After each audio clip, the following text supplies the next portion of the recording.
Hi guys, welcome to my recap of one of my all-time favorite Sister Wives episodes. This is season 9, episode 6. The episode is called Just Trying to Stay Afloat. And in this episode, we're fresh off of Kody and Christine's anniversary trip to Galveston, where they had to build rock sculptures, and it all revealed serious cracks in their relationship.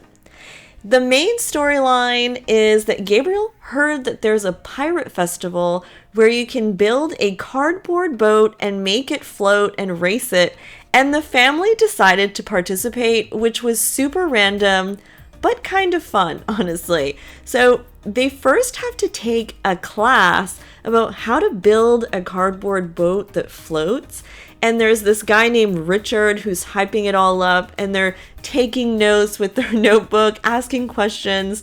For some reason, they're just so all in. And at the meeting, Kody's like, who doesn't want to be involved? And Mary's like, hi, me. I will cheer you on. But she secretly thinks this is all insane. And they decide to have two boats. One will be for Janelle and Janelle's kids, and the others will be built mainly by Robyn, Kody, and Christine. And Robyn, right off the bat, is getting upset at Kody's design. And Christine is irritated at that because it's taking so much time, them arguing. Robyn says, I just took geometry in college, but no big deal.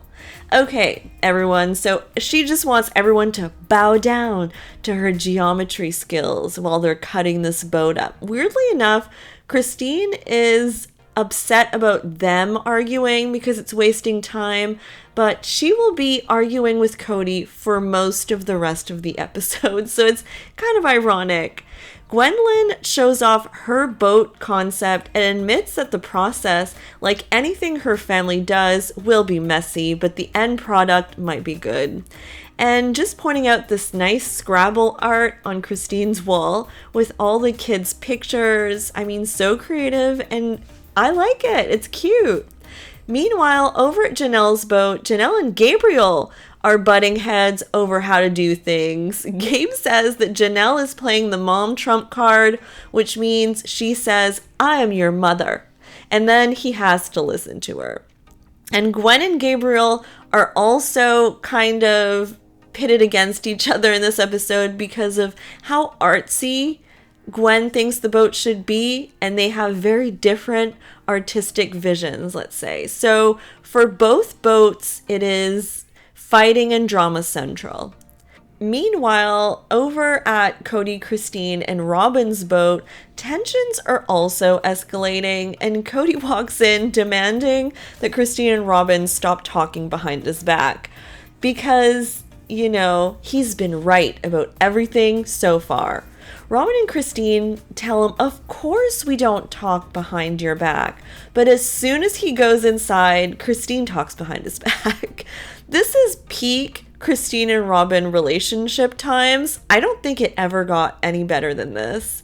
And Robyn and Christine are just banding together against Kody.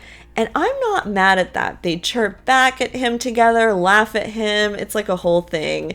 And I kind of enjoy it, honestly. Ultimately, Christine and Kody have their first blow up of the episode. Christine tells Kody he's not being very nice and that he needs to stop being mean. She's like, I'm doing the best that I can. She demands that Kody says sorry.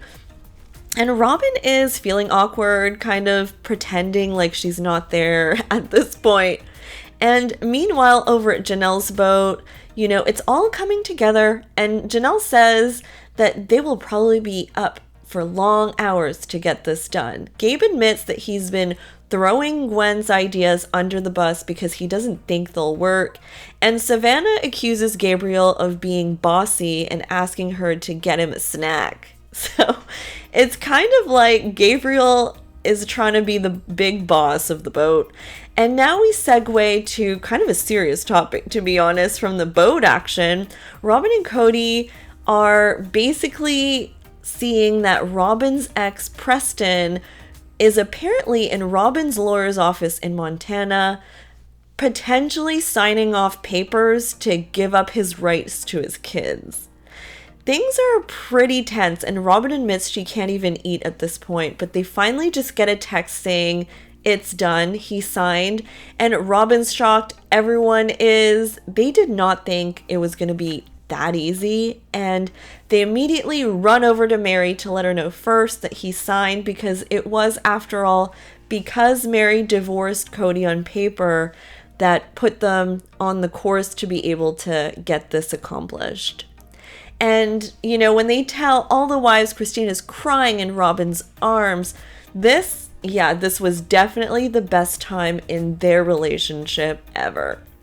And I know Kody says that Christine wasn't being a good sister wife, but these are examples of how she was being. And next step is they tell Robyn's kids that their dad signed his rights away, basically, and Aurora is crying and seems happy, but the others, well, Kody's like, where's the hooray? And I don't think they realize that this is like a complex thing for them to just realize that their dad just signed away his rights to them. And it's definitely mixed emotions. Kody says like, well, Aurora's excited, so I'll give her a hug, which I didn't really like that comment. Like, the others were just kind of seeing what they were feeling kind of thing. Kody then gathers all the kids and announces, you know, and there's no strong reaction like he wanted. Apparently he was upset by that. He tells them awkwardly to say, hip hip kazaa, hip hip kazaa. And there were crickets. Aurora, though, is still crying, and they're happy to, you know, have the last name, or have the potential to have the last name Brown. That's something they're happy about, but they're not outwardly like jumping for joy and stuff like that. And back to the boat drama, which is the best. Christine admits that she cried in the morning because she and Kody couldn't agree on what paints to use and how that should be done. Janelle's boat team recruited Hunter and Logan to row the boat, and now Gabriel is pretty satisfied with that because he thinks that ensures them a win. And Janelle and Gabriel are still arguing, believe it or not. He tells Janelle he thinks she's subconsciously hoping for the worst with the boat, and they got a truck the wrong size for Kody, Robyn, and Christine's boat. The boat won't even properly fit, and Janelle's boat in the end is called the SS Just Enough to Participate, which is pretty accurate because there's no color. It's just like a white like square. And Robyn puts My Sister Wife's Closet, the logo or whatever, on the boat, which is, of course she did. And Kody asks Christine, why aren't you looking at me? And Christine is like, I don't know. And he's like, I'll give the orders and everyone do it. It's just going awry over there. Janelle's looking over from her driveway like, yeah, it's getting pretty intense over there. Christine says, I've been yelled at for 4 days. And Kody's like, you haven't been yelled at, you crybaby. And Christine yells and says, stop it, that's enough. And they're just emotionally falling apart over there with the cardboard boats. Finally, it's boat race day. Tensions are high, but they're hoping to race before the boat sinks. There's a bunch of people dressed up like in pirate outfits, and there's like women dressed in pirate outfits. And Kody thinks that if Christine dressed like that, she would be kicked out of their church. It's not even that bad. It's like corsets. Yeah. I mean, the first group to go is Hunter, Logan, Gwen, and Gabe. They're called the Brownies, and Janelle is just like shocked it's even floating. And they got such a good time, guys, and got across really fast. Having Hunter and Logan row was like really good. It was a very successful boat race for Janelle's boat. But the next boat in is My Sister Wife's Closet, which of course they went for the branding opportunity here. Kody is in terror of embarrassment, and the kids, they just don't know how to row, so not so great. They just keep going in circles, almost didn't even make it to shore because they were rowing crazy and they all gassed out. And so Janelle's boat actually came in second place, and the Kody, Christine, and Robyn's My Sister Wife's Closet boat just, they won most creative, but I think they came in last. So there you have it, a very random but really entertaining episode. One of my favorites because it's not often that they like argued this much and also were competitive with each other. So I don't know. I just really like this episode. Let me know what your thoughts are in the comments. And please don't forget to like this video and subscribe to my channel for more. Bye, guys.